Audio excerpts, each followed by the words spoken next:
Nobody will gaslight you more than someone who has cheated on you.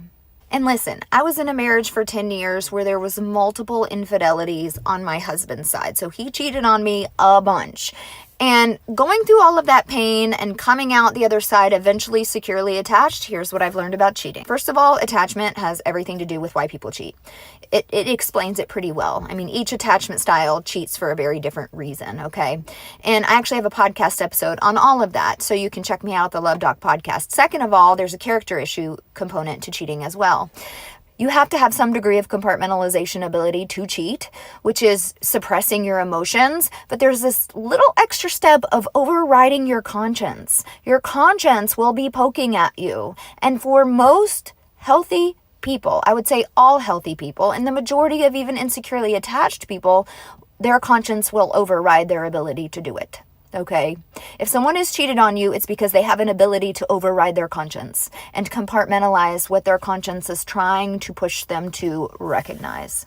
And that slope is slippery as hell. Repairing after infidelity has absolutely everything to do with the person who is unfaithful wanting to get to the deep root of why they did it in the first place and to learn how to heal the aspects of themselves that allowed them to override their conscience. Okay, now a lot of people don't want to do that.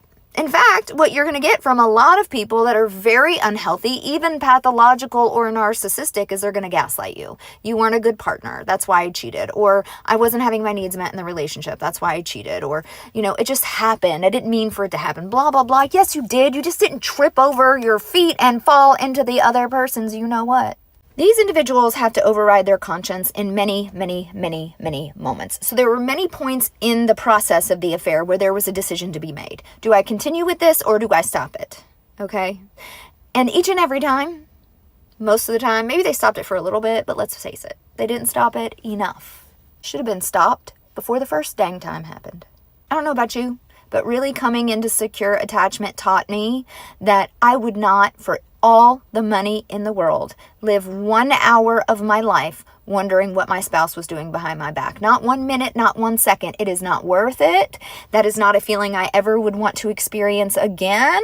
And as much as I love my husband, if he cheated on me, he'd be gone. So can repair happen? Yes. Does it usually happen? No. Can we do it if the person who had the affair is willing to do the really deep hard work? Yes, but most of them, they're not able to. Or I shouldn't really say able, I should say they're unwilling to. Because the moment it gets uncomfortable and they have to be really truly accountable for the umpteenth time, they want to bow out. They want to be accountable for a little while and then they expect you to forget about it and move on. It takes 2 years. 2 years of consistent repair and rebuilding for people to get over an affair. And that's minimum. Are you willing to have 2 years where you really don't trust your partner? I wouldn't. But that's an individual decision. And I love you no matter what you decide. I help people to really get to the root of why the affair happened and do the deep work to repair it if that is what people choose to do. No judgment. Everybody has to make the choice for themselves.